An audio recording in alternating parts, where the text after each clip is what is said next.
Hey, welcome back to your Caribou Data Science channel this fine Saturday evening. Of course, it is Shabbat for our Jewish brothers and sisters, for my Jewish brothers and sisters. We're going to have a little different tonight. Instead of two videos, I'm going to do one video. It'll probably be a total of somewhere between, I don't know, 3 and 6 minutes long. You can certainly jump ahead to the, if you want to the, I'll put a timestamp in there if you want to jump ahead to the forecasting aspect. But let's just begin. Of course, this is Blue Chip Saturday, the first of 3 blue chip nights.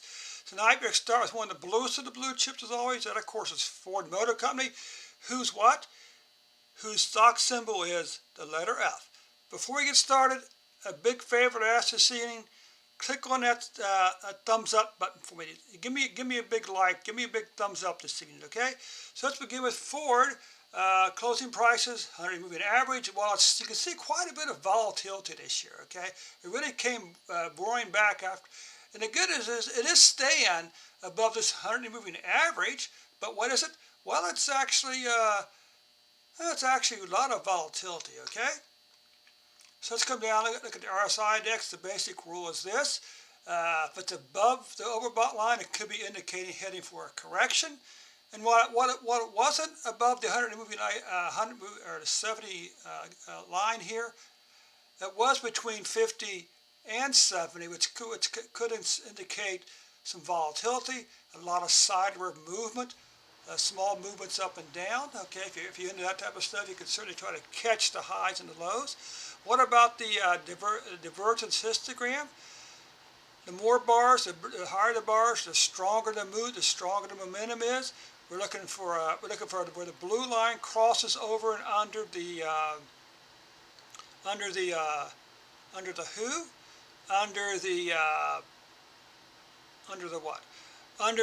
red signal line. So you can see we start out with a very strong movement back here, positive movement back here in March and April.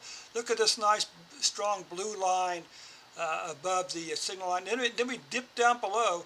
Some strong downward momentum here. You can see what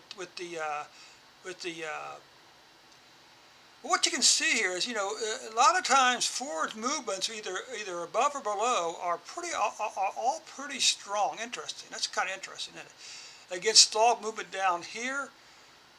Volatility taking the price down. Then it went above the signal line again. Some pretty strong momentum right here with this with the histogram above to here. Then it dipped back down again. You can see again that the pretty strong downward momentum line here.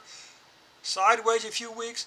Then it charged back up again above this line, above the signal line. Look how strong this is here. Before again a very strong downward movement here, and again we can see the strong downward momentum here.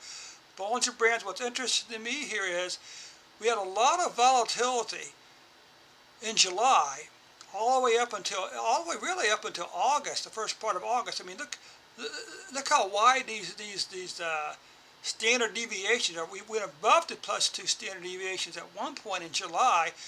Now then we fell below this.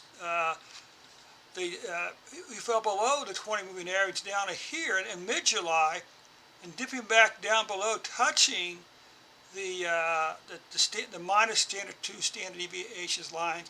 If we're going back above the average and back up again, the candlestick part, you see, we finished up the last week with